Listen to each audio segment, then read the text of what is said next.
Hello everyone, welcome to philosophy optional UPSC CSC.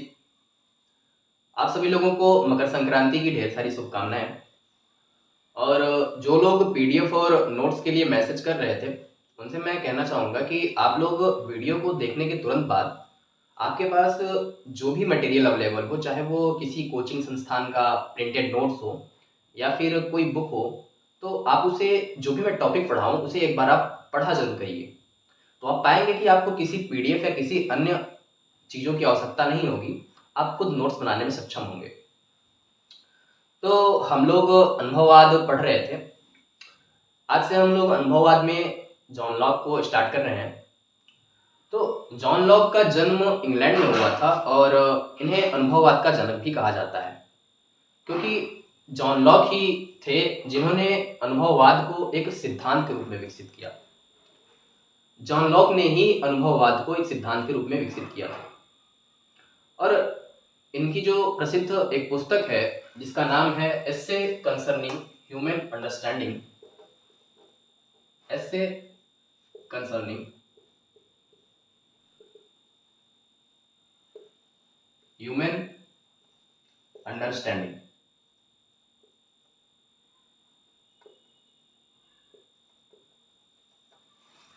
Essay concerning human understanding. यदि John Locke के दर्शन की बात की जाए तो जॉन लॉक का दर्शन प्रारंभ होता है ज्ञान मीमांसा से। ये पहले ऐसे दार्शनिक थे जिन्होंने आधुनिक दर्शन में ये पहले ऐसे दार्शनिक थे जिन्होंने अपने दर्शन का प्रारंभ ज्ञान मीमांसा से किया। इनके पहले जितने भी दार्शनिक हुए थे वो अपने दर्शन का प्रारंभ तत्व मीमांसा से करते थे, कि द्रव्य विचार से करते थे कि द्रव्य क्या है, द्रव्य का स्वरूप कैसा है, इन सब सारी चीजों से करते थे।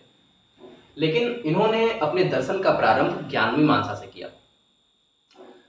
लॉक का मानना था कि ज्ञान मीमांसा तत्व मीमांसा की विवेचना से पहले हमें ज्ञान मीमांसा की विवेचना अति आवश्यक है। इसलिए ये अपने दर्शन का प्रारंभ ज्ञान मीमांसा से करते हैं। और इनके ज्ञान मीमांसा में दो पक्ष हैं। एक पक्ष है खंडनात्मक पक्ष और दूसरा पक्ष है मंडनात्मक पक्ष। यदि खंडनात्मक पक्ष की बात की जाए तो खंडनात्मक पक्ष में लॉक बुद्धिवादी दार्शनिकों द्वारा जो जन्मजात प्रत्यय हैं, क्योंकि बुद्धिवादी दार्शनिक ये मानते थे कि जो ज्ञान होता है या जो प्रत्यय होते हैं वो हमारे साथ जन्म से होते हैं, वो जन्मजात होते हैं। तो लॉक इन्हीं प्रत्ययों का जन्मजात प्रत्यय के जन्मजात होने का खंडन करते हैं। खंडनात्मक पक्ष में लॉक इसका खंडन करते हैं और जितने भी बुद्धिवादी दार्शनिकों द्वारा दिए गए तर्क थे उन तर्कों का खंडनात्मक पक्ष में खंडन करते हैं। और मंडनात्मक पक्ष में बात की जाए तो जॉन लॉक मंडनात्मक पक्ष में ज्ञान के स्वरूप, ज्ञान के स्रोत, ज्ञान की सीमा, प्रकार और वैधता, इन सब सारी चीजों की चर्चा करते हैं। तो हम लोग देखते हैं कि जो जॉन लॉक की ज्ञान मीमांसा है, ज्ञान मीमांसा में दो पक्ष हैं। लॉक की ज्ञान मीमांसा में दो पक्ष हैं। एक पक्ष है खंडनात्मक पक्ष और एक पक्ष है मंडनात्मक पक्ष। यदि खंडनात्मक पक्ष में जो बुद्धिवादी दार्शनिकों द्वारा दिए गए तर्क हैं जिनका खंडन लॉक करते हैं वो है सर्वसम्मति पर आधारित तर्क, सर्वसम्मति पर आधारित तर्क। और दूसरा है अनिवार्यता और सार्वभौमता पर आधारित तर्क। अनिवार्यता और सार्वभौमता पर आधारित तर्क। और यदि तीसरे की बात की जाए तो वो है स्वयं सिद्धियों पर आधारित तर्क।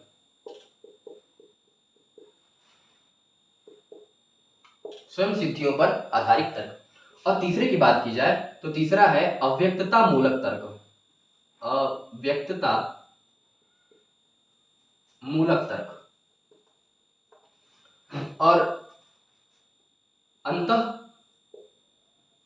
शक्ति पर आधारित तर्क, अंतः शक्ति पर आधारित तर्क।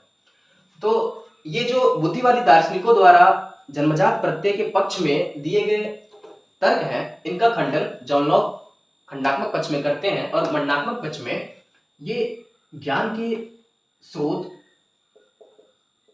स्वरूप, ज्ञान का स्वरूप, ज्ञान की सीमा, ज्ञान की वैधता और ज्ञान के प्रकार की बात करते हैं।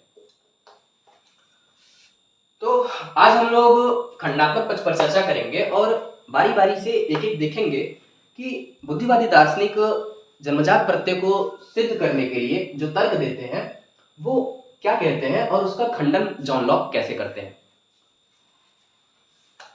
हम लोग सबसे पहले बात करेंगे सर्वसम्मति पर आधारित तर्क। सर्वसम्मति पर आधारित तर्क। सर्वसम्मति, जैसा कि इसके शब्द से ही पता चल रहा है कि सर्वसम्मति, जिसपे सबकी सहमति हो। तो बुद्धिवादी दार्शनिक का ये दावा है, बुद्धिवादी दार्शनिकों का ये दावा है कि बहुत से ऐसे प्रत्यय होते हैं और ऐसे सिद्धांत होते हैं, बहुत से ऐसे प्रत्यय और सिद्धांत हैं जिस पर प्रायः सभी लोग सहमति व्यक्त करते हैं, जिसे प्रायः सभी लोग स्वीकार करते हैं कि हाँ ऐसा होता है। जैसे आत्मा का प्रत्यय, सभी लोग ये मानते हैं कि हमारे अंदर आत्मा है, आप भी मानते हैं, हम भी मानते हैं, और बाकी जितने भी लोग हैं सभी स्वीकार करते हैं कि हमारे अंदर आत्मा है। तो ये सर्वसम्मति पर सर्वसम्मति में यह स्वीकृत है, इसे स्वीकार किया जाता है। और ईश्वर का प्रत्यय हो गया। तो ऐसे कुछ प्रत्यय हैं जिसे प्रायः सभी लोग स्वीकार करते हैं। तो बुद्धिवादी दार्शनिक कहते हैं कि ये जो सर्वसम्मति है यह प्रत्यय के जन्मजात होने से ही हो सकता है, क्योंकि सभी के अंदर, सभी के पास यह प्रत्यय होना, सभी के विचार का समान होना, सभी में यह प्रत्यय होना, यह तभी हो सकता है जब प्रत्यय हमारे अंदर जन्म से हो। यह प्रत्यय जन्म से ही होंगे हमारे अंदर, तभी ऐसा संभव है कि सर्वसम्मति हो सकता है। अतः बुद्धिवादी दार्शनिक कहते हैं कि सर्वसम्मति का होना ही प्रमाण है। बुद्धिवादी दार्शनिक कहते हैं कि सर्वसम्मति का होना ही प्रमाण है कि ज्ञान जन्मजात होता है, क्योंकि यदि ज्ञान को जन्मजात न माना जाए तो सर्वसम्मति नहीं होगी। सभी इसे नहीं स्वीकार करेंगे, कुछ लोग स्वीकार करेंगे, कुछ लोग नहीं स्वीकार करेंगे। तो जॉन लॉक इसका खंडन करते हुए कहते हैं कि सर्वसम्मति होना ज्ञान के जन्मजात होने का, प्रत्यय के जन्मजात होने का प्रमाण नहीं है। कहते हैं कि यदि सर्वसम्मति होना प्रमाण है तो पागलों, मूर्खों और बच्चों में, जो पागल हैं, जो मूर्ख हैं, जो बच्चे हैं, उनमें यह ज्ञान क्यों नहीं है कि हमारे अंदर आत्मा है या फिर ईश्वर होता है, या फिर जितने भी सर्वसम्मति पर आधारित तर्क है या फिर जितने भी सर्वसम्मत में स्वीकृत चीजें हैं वो पागलों, मूर्ख और बच्चों में क्यों नहीं होती है। उसके बाद जॉन लॉक कहते हैं कि यदि यह मान भी लिया जाए कि सर्वसम्मति होती भी है तो इसे अनुभव के आधार पर भी प्राप्त किया जा सकता है। जो मैं अनुभव कर सकता हूं वो आप भी अनुभव कर सकते हैं। तो सर्वसम्मति अनुभव के आधार पर भी आ सकती है, सर्वसम्मति अनुभव के आधार पर भी लाई जा सकती है। तो सर्वसम्मति होना यह प्रमाण नहीं है कि ज्ञान जन्मजात होता है। उसके बाद ये जॉन लॉक कहते हैं कि यही चीज धार्मिक और नैतिक चीजों पर भी लागू होती है, सिद्धांतों पर भी लागू होता है, प्रत्ययों पर लागू होता है। यही धार्मिक और नैतिक प्रत्ययों पर भी लागू होता है कि यह जन्मजात नहीं होते, क्योंकि बुद्धिवादी दार्शनिक मानते हैं कि जो धार्मिक और नैतिक चीजें हैं वो भी जन्मजात होती हैं। तो जॉन लॉक कहते हैं कि यह भी जन्मजात नहीं होती। यदि यह जन्मजात होती तो कोई जो चीज एक के लिए शुभ है वह दूसरे के लिए अशुभ ना होती, क्योंकि अगर ये जन्मजात होता तो जो मेरे लिए शुभ होता वो आपके लिए भी शुभ होता, जो किसी अन्य के लिए शुभ है वो मेरे लिए भी शुभ होता। तो जॉन लॉक कहते हैं कि ऐसा क्यों है कि जो एक के लिए शुभ है वह दूसरे के लिए अशुभ है, जो एक के लिए न्यायपूर्ण है वह किसी अन्य के लिए अन्यायपूर्ण क्यों है। यदि प्रत्यय जन्मजात ही होते हैं, ज्ञान जन्मजात ही होता है, तो ऐसा क्यों है, ऐसा क्यों है कि जो मेरे लिए शुभ है वह किसी अन्य के लिए अशुभ है। क्योंकि प्रत्यय तो दोनों में जन्म से ही, ज्ञान तो दोनों में जन्म से ही है, तो समान ज्ञान है, दोनों में ज्ञान जन्म से ही, तो दोनों के लिए वो शुभ होना चाहिए, और जो मेरे लिए अशुभ होना चाहिए वो किसी अन्य के लिए भी अशुभ होना चाहिए। अगर इसको एग्जाम्पल समझा जाए कि जो बलि प्रथा है, बलि प्रथा कहीं कहीं पर शुभ मानी जाती है, लेकिन अधिकांश जगहों पर उसे अशुभ माना जाता है। ऐसा क्यों? अगर ज्ञान जन्मजात होता तो उसे हर जगह शुभ माना जाना चाहिए था, या हर जगह उसे अशुभ ही माना जाना चाहिए था, लेकिन ऐसा नहीं है। उसके बाद लॉक कहते हैं कि डेकार्ट ने ईश्वर के प्रत्यय को जन्मजात माना, कि ईश्वर का प्रत्यय जन्मजात होता है। तो लॉक कहते हैं कि यदि ईश्वर का प्रत्यय जन्मजात है तो इस जगत में नास्तिक मनुष्य क्यों है? कमी नहीं है नास्तिकों की, अनिश्वरवादियों की इस जगत में कमी नहीं है। और जो लोग ईश्वर को स्वीकार भी करते हैं उनके स्वरूप में मतभेद है, उनके प्रत्यय के स्वरूप में मतभेद है। ईश्वर का जो प्रत्यय है उनके जो लोग ईश्वर को स्वीकार भी करते हैं तो उनका जो ईश्वर है उनके स्वरूप में मतभेद है। कोई ईश्वर को मानता है कि ईश्वर निराकार है, कोई साकार मानता है। कोई ईश्वर को मानता है कि वो मूर्त है, कोई अमूर्त मानता है। कोई ईश्वर को मानता है कि ईश्वर सगुण है, और कोई कहता है कि ईश्वर निर्गुण है। तो यदि प्रत्यय जन्मजात है तो अनिश्वरवादी क्यों है, और यदि वो स्वीकार भी करते हैं तो उनके प्रत्ययों में इतना मतभेद क्यों है? तो जॉन लॉक कहते हैं कि सर्वसम्मति के आधार पर सर्वसम्मति यह प्रमाणित नहीं करती है कि जो प्रत्यय है वो जन्मजात होते हैं।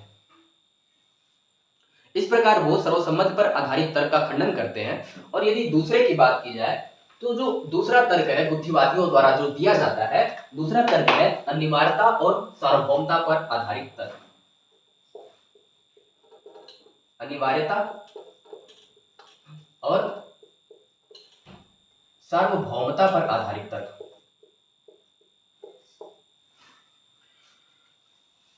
बुद्धिवादी दार्शनिक मानते हैं कि जो ज्ञान होता है वह अनिवार्य होता है और सार्वभौम होता है। वह प्रत्येक देश काल परिस्थिति में समान ही होता है। 2+2 यहाँ 4 होता है तो 2+2 4 अमेरिका में भी होता है। यह सार्वभौम है और इसका कोई विपरीत सत्य नहीं है, तो वह अनिवार्य भी है। तो बुद्धिवादी दार्शनिक कहते हैं कि जो अनिवार्य कुछ ऐसे प्रत्यय हैं जो अनिवार्य और सार्वभौम होते हैं, और अनिवार्य और सार्वभौम होने का अर्थ है कि वो जन्मजात होते हैं। बुद्धिवादी दार्शनिक ऐसा मानते हैं। जन्मजात क्यों होते हैं?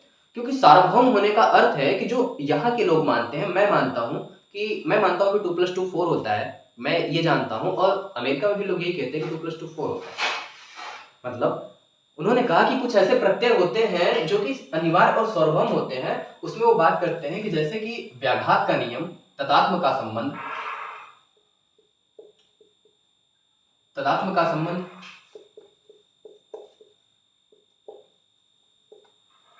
व्याघात का नियम,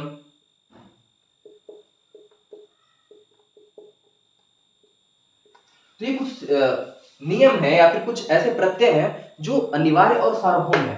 अगर आप इन्हें नहीं जानते हैं तो तदात्म का संबंध होता है ऐसा संबंध जिसे कभी अलग न किया जा सके। जैसे कि इस ए को इस ए से अलग नहीं किया जा सकता, इस ए को इस ए से अलग नहीं किया जा सकता, इस मार्कर को इस मार्कर से अलग नहीं किया जा सकता। मतलब खुद को खुद से अलग नहीं किया जा सकता, क्योंकि उनके बीच तदात्म का संबंध है। इस तदात्म के संबंध को अभेद का संबंध, अभेद का नियम भी कहते हैं। मतलब इसे शाश्वत भी कहा जा सकता है कि उनके बीच शाश्वत का संबंध है, कि जब तक वो है तब तक है, वो है तो वो है। मतलब हम लोगों ने जब पढ़ा था स्पिनोजा को, तो स्पिनोजा में हम लोगों ने देखा था कि जगत ही ईश्वर है, जगत ही ईश्वर है और ईश्वर ही जगत है। तो उसमें हम लोगों ने देखा था कि जो जगत है और जो ईश्वर है, इन दोनों में तदात्म का संबंध पाया जा रहा था। इसमें इन दोनों में तदात्म का संबंध था। मतलब जगत को ईश्वर से अलग नहीं किया जा सकता, न ईश्वर को जगत से अलग किया जा सकता है, क्योंकि ये दोनों अलग अलग चीजें नहीं है, ये दोनों एक ही हैं। ये ए को ए से अलग इसलिए नहीं किया जा सकता क्योंकि ये दो अलग अलग चीजें नहीं है। ए को ए से खुद से कैसे अलग कर सकते हैं? तो जो ऐसे संबंध होते हैं उसे तदात्म का संबंध कहा जाता है। और यदि व्याघात के नियम की बात करें तो व्याघात का मतलब होता है विरोध। इसे विरोध का नियम भी कहते हैं। विरोध मतलब दो विरोधी चीजें एक साथ नहीं हो सकती। जो सत्य है वो सत्य होगा, जो असत्य है वो असत्य होगा। दोनों एक साथ नहीं हो सकती कि यह सत्य भी हो और असत्य भी हो। अगर कोई टेबल है, या तो वो टेबल होगा या तो वो टेबल नहीं होगा, दोनों एक साथ नहीं हो सकता कि वो टेबल है भी और वो टेबल नहीं भी है। सॉरी। तो ये दोनों एक साथ नहीं हो सकती। तो व्याघात के नियम में यानी कि विरोध का नियम यही है कि दो विरोधी चीजें एक साथ नहीं हो सकती, या तो वो सत्य होगा या तो वो असत होगा, या तो वो होगा या तो वो नहीं होगा। तो ये जो दोनों चीजें हैं, तदात्म का संबंध कि ए को ए से अलग नहीं किया सकता, या तो ये व्याघात का नियम कि या तो ये मार्कर है या तो नहीं है, दोनों में से एक है, या तो ये है या तो ये नहीं है, ये है हम जानते हैं, तो ये है। तो ये जो तदात्म का संबंध है और जो व्याघात का नियम है, यह अनिवार्य और सार्वभौम है, इसे हर जगह माना जाता है, यह प्रत्येक देश काल परिस्थिति में स्वीकृत है। यह प्रत्येक, ये आप भी मानते हैं कि ए को ए से अलग नहीं किया सकता, ये हर जगह के लोग, हर जगह हर देश काल परिस्थिति में लोग ये स्वीकार करेंगे कि ए को ए से अलग नहीं किया सकता है। तो ये तदात्म का संबंध है। तो अनिवार्य और सार्वभौम है, ये दोनों नियम अनिवार्य और सार्वभौम है। तो बुद्धिवादी दार्शनिक कहते हैं कि कुछ जो ये अनिवार्य और सार्वभौम प्रत्यय या सिद्धांत हैं, ये जन्म से ही हमारे साथ होते हैं, क्योंकि ये जन्म से हमारे साथ ना होते तो ये अनिवार्य और सार्वभौम ना होते, यह हर जगह अलग अलग होते। यदि यह अनिवार्य और सार्वभौम है तो इसका मतलब है कि ये जन्मजात है। अगर ये जन्मजात ना होते तो मैं इसे अलग समझता, आप इसे अलग समझते, लेकिन इसे आप भी स्वीकार करते हैं, मैं भी स्वीकार करता हूं, अन्य सभी लोग स्वीकार करते हैं, यह सार्वभौम है, इसका मतलब है कि ये जन्मजात है। तो जॉन लॉक इसका खंडन करते हुए कहते हैं कि अनिवार्यता और सार्वभौमता जन्मजात प्रत्येक जन्मजात होने को सिद्ध नहीं करती है।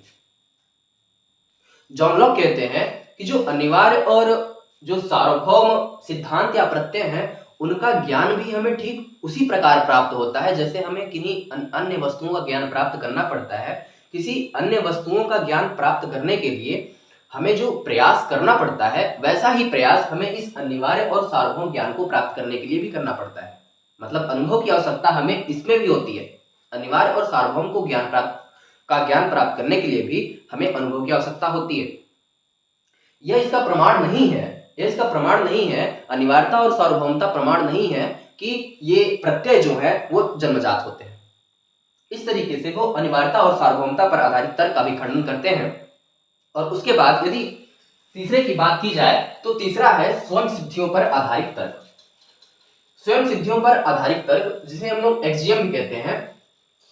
तो बुद्धिवादी दार्शनिक मानते हैं कि ज्यामिति में और तर्कशास्त्र में स्वयं सिद्धि, बुद्धिवादी दार्शनिक मानते हैं कि ज्यामिति और तर्कशास्त्र में कुछ ऐसे स्वयं सिद्ध होते हैं, कुछ ऐसी स्वयं सिद्धियां होती हैं जिन्हें किसी अन्य नियम की आवश्यकता नहीं होती है। वह निरपेक्ष होते हैं, वह स्वयं से सिद्ध होते हैं, उन्हें सिद्ध करने के लिए किसी अन्य की आवश्यकता नहीं होती है। और ये स्वयं सिद्ध हैं और इन्हें किसी अन्य नियम की आवश्यकता नहीं है, इसलिए ऐसे ज्ञान सिर्फ और सिर्फ जन्मजात हो सकते हैं। जॉन लॉक कहते हैं कि स्वयं सिद्धि को जन्मजात नहीं माना जा सकता है, क्योंकि इनका भी ज्ञान प्राप्त करने के लिए हमें ठीक उसी प्रकार का प्रयास करना पड़ता है जैसे हमें किसी अन्य चीजों की ज्ञान प्राप्त करने के लिए प्रयास करना पड़ता है। किसी अन्य चीजों का ज्ञान प्राप्त करने के लिए हमें जो प्रयास करना पड़ता है, जैसा प्रयास करना पड़ता है, वैसे ही हमें इन स्वयं सिद्धियों का ज्ञान प्राप्त करने के लिए भी प्रयास करना पड़ता है। और इसके अलावा वो कहते हैं कि स्वयं सिद्धियां किसी एक के लिए स्वयं सिद्धि हो सकती है, लेकिन वह किसी अन्य के लिए वह स्वयं सिद्धि नहीं हो सकती है। यूक्लिड एक ज्यामितिकार हैं जिनका नाम है यूक्लिड। इन्होंने बहुत सी स्वयं सिद्धियों का प्रतिपादन किया, इन्होंने बहुत सी स्वयं सिद्धियां दी, लेकिन इनके द्वारा कई ऐसी स्वयं सिद्धियां हैं जिन्हें आज स्वीकार नहीं किया जाता है।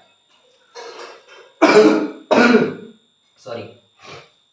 इनके द्वारा ऐसी कई स्वयं सिद्धियां हैं जिन्हें स्वीकार नहीं किया सकता। ये मानते थे कि जो दो समांतर रेखाएं होती हैं ये स्वयं सिद्ध है, लेकिन आज इसे स्वीकार नहीं किया जाता। तो इस प्रकार जॉन लॉक स्वयं सिद्धियों पर आधारित तर्क का भी खंडन करते हैं। और उसके बाद बात की जाए अव्यक्तता मूलक तर्क।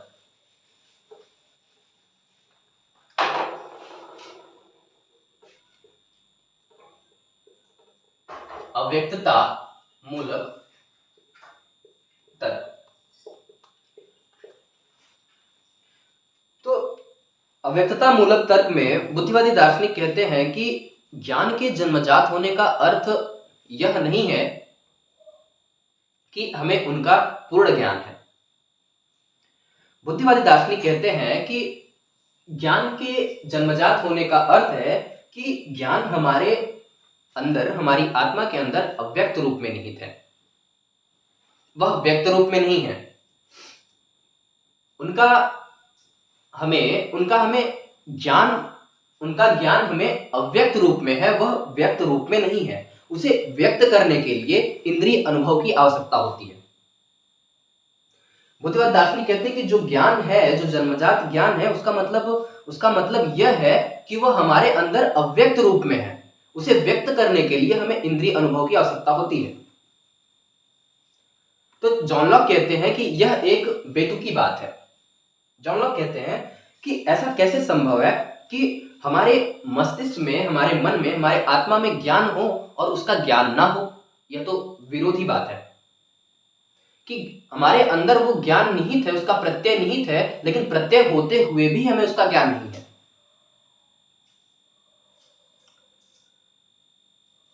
जॉन लॉक कहते हैं कि किसी का प्रत्यक्ष से पूर्व उसका प्रत्यय हमारे मस्तिष्क में हो और हमें उसका ज्ञान न हो। जैसे हम इस वस्तु को देख रहे हैं, इस वस्तु का प्रत्यक्ष करेंगे। मान लीजिए इस मार्कर को मैं देख रहा हूं, मैं इसका प्रत्यक्ष कर रहा हूं, लेकिन इसके प्रत्यक्ष से पूर्व इसका प्रत्यय मेरे मन में है। इसके प्रत्यक्ष से पूर्व इसका प्रत्यय हमारे मन में है, लेकिन हमें उसका ज्ञान नहीं है। यह बेतुकी बात है। जॉन लॉक कहते हैं कि प्रत्यक्ष से पूर्व हमारे मन में, हमारे आत्मा में प्रत्यय हो और उसका हमें ज्ञान ना हो, यह विरोधी बात है और यह एक बेतुकी बात है। और जॉन लॉक कहते हैं कि जो हमारा मन है वह जन्म से टेब्यूला रासा यानी कि खाली पट्टी के समान होता है। उसमें जन्म से कुछ नहीं होता, वह ब्लैंक होता है। हम अर्जित करते हैं, हम अनुभवों के द्वारा अर्जित करते हैं, ज्ञान को अर्जित करते हैं, न कि ज्ञान पहले से ही हमारे अंदर होता है। किसी के प्रत्यक्ष से पूर्व प्रत्यय का होना यह मूर्खतापूर्ण बात है, जॉन लॉक का कहना है। उसके बाद यदि बात की जाए अंतःशक्ति पर आधारित तर्क, इस तरीके से वो इसका खंडन करते हैं। बात करेंगे हम लोग अंतः शक्ति पर आधारित तर्क। बुद्धिवादी दार्शनिक कहते हैं कि जो ज्ञान है वो बुद्धि की अंतःशक्ति है, मतलब आत्मा की अंतःशक्ति है। जो ज्ञान है वह आत्मा के साथ ही रहती है, वह उसको आत्मा से अलग नहीं किया जा सकता, उसको आत्मा से या बुद्धि से अलग नहीं किया जा सकता। और उसमें जो संबंध है वह अवियोज्य संबंध है। उसे कभी भी आत्मा को उसके ज्ञान से अलग नहीं रखा जा सकता, उसके ज्ञान से अलग नहीं किया जा सकता। और लेibniz कहते हैं कि यदि आत्मा को ज्ञान से रहित मान लिया जाए, तो वह एक जड़ के समान होगा। बुद्धिवादी दार्शनिक मतलब लेibniz कहते हैं कि यदि आत्मा को ज्ञान से रहित मान लिया जाए तो वह एक जड़ के समान हो जाएगा, उसे आत्मा कहना आत्मविरोधी हो जाएगा। और लेibniz कहते हैं कि जो आत्मा है वह एक सक्रिय चिदड़ू है,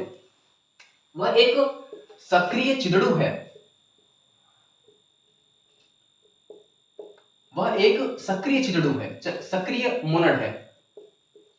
और एक सक्रिय चिदड़ू है और उसमें संपूर्ण जगत को प्रतिबिंबित करने की शक्ति है। मतलब उस चिदड़ू के अंदर, आत्मा के अंदर संपूर्ण जगत का ज्ञान है। यदि आत्मा को ज्ञान से रहित मान लिया जाए तो वह आत्मा आत्मा कहने लायक नहीं रह जाएगी, वह जड़ जड़ हो जाएगा यदि उसे ज्ञान से रहित मान लिया जाए। इसके अंदर संपूर्ण जगत को प्रतिबिंबित करने की शक्ति है, ऐसा लेibniz कहते हैं। तो लॉक कहते हैं कि यह सत्य है कि आत्मा के अंदर कुछ मूल प्रवृत्तियां होती हैं। आत्मा के अंदर यह सत्य है कि कुछ मूल प्रवृत्तियां होती हैं कि जैसे सुख के प्रति आकर्षण, दुख से दूर जाना, भूख, निद्रा, कामुकता। तो ये आत्मा की मूल प्रवृत्तियां हैं जो पशु, पक्षी, मनुष्य सभी में पाई जाती हैं। तो इनको ज्ञान कह देना, इनको ज्ञान कहना सार्थक नहीं है कि कामुकता, भूख, निद्रा और सुख के करीब जाना, दुख से दूर जाना, ये सब सारी चीजें आत्मा की मूल प्रवृत्तियां हैं, इन्हें ज्ञान कह देना सार्थक नहीं। और इस प्रकार वो खंडन करते हैं, लेकिन इनके इनके इनके खंडनात्मक पक्ष में कुछ कमियां हैं जिसे हम आलोचना के रूप में देखेंगे। मनोवैज्ञानिक सिगमंड फ्रायड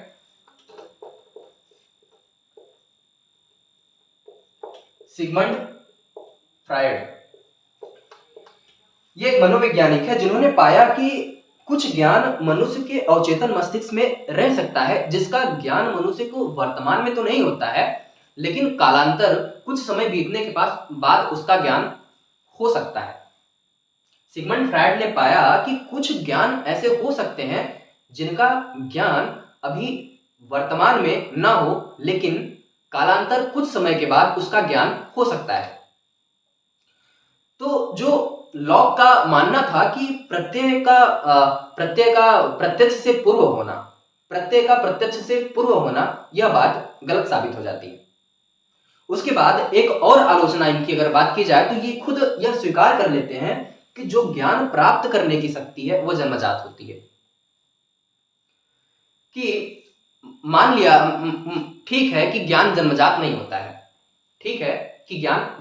होता है, लेकिन जो ज्ञान प्राप्त करने की शक्ति है, जो ज्ञान प्राप्त करने का प्रोसेस है, जो प्रक्रिया है, जो क्रिया है, जो शक्ति है जिसके द्वारा हम ज्ञान को प्राप्त करते हैं, वो तो जन्मजात होगी कि वो भी हमें अनुभव से मिलेगा, वो तो हमें अनुभव से नहीं मिलेगा।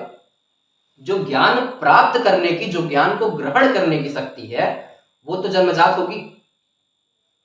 तो ये इसे लॉक स्वीकार कर लेते हैं कि हाँ, जो ज्ञान प्राप्त करने की शक्ति है, जो ज्ञान को प्राप्त करने की शक्ति है, वो जन्मजात है, जो कि इनके खुद के विपरीत था। इन्होंने क्योंकि जन्मजात किसी भी ज्ञान को जन्मजात स्वीकार नहीं किया, तो ये अपने खुद से विरोधी बात को स्वीकार कर लेते हैं।